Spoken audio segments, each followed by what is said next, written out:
இன்றைய முதல் வாசகம் திருத்தூதர் பணிகள் நூலிலிருந்த வாசகம் அதிகாரம் 4 வசனம் 32 முதல் 37 முடிய. அந்நாட்களில் நம்பிக்கை கொண்ட மக்கள் அனைவரும் ஒரே உள்ளமும் ஒரே உயிருமாய் இருந்தனர்.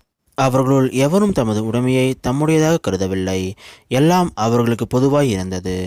திருத்தூதர் அனைவரும் ஆண்டவர் இயேசு உயிர்த்தெழுந்தார் என மிகுந்த வல்லமையோடு சான்று பகர்ந்து வந்தனர். அவர்கள் அனைவரும் மக்களின் நல்லெண்ணத்தை மிகுதியாய் பெற்றிருந்தனர். தேவையில் உழல்வோர் எவரும் அவர்களுள் காணப்படவில்லை. நிலப்புலங்களை அல்லது வீடுகளை உடையோர் அவற்றை விற்று அந்த தொகையை கொண்டு வந்து திருத்தூதருடைய காலடியில் வைப்பர். அது அவரவர் தேவைக்கு தக்கவாறு பகிர்ந்து கொடுக்கப்படும்.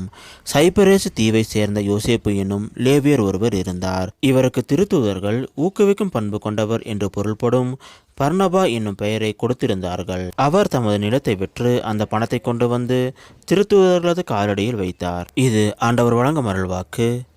இறைவா உமக்கு நன்றி.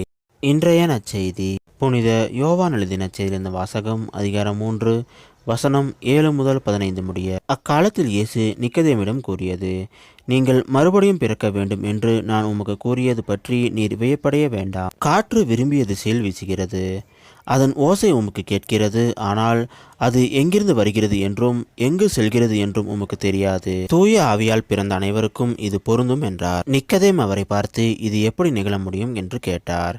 அதற்கு இயேசு கூறியது, நீர் இஸ்ரேல் மக்களிடையே போதகராய் இருந்தும் உமக்கு இது தெரியவில்லையே. எங்களுக்கு தெரிந்ததை பற்றியே பேசுகிறோம், நாங்கள் கண்டதை பற்றியே சான்று பகர்கிறோம். எனினும் எங்கள் சான்றை நீங்கள் ஏற்றுக்கொள்வதில்லை என உறுதியாக உமக்கும் சொல்கிறேன். மண்ணுலகு சார்ந்தவை பற்றி நான் உமக்கு சொன்னதை நீங்கள் நம்பவில்லை என்றால் விண்ணுலகு சார்ந்தவை பற்றி சொல்லும்போது எப்படி நம்ப போகிறீர்கள்? விண்ணகத்திலிருந்து இறங்கி வந்துள்ள மானிட மகனை தவிர வேறு எவரும் விண்ணகத்துக்கு ஏறி செல்றதில்லை.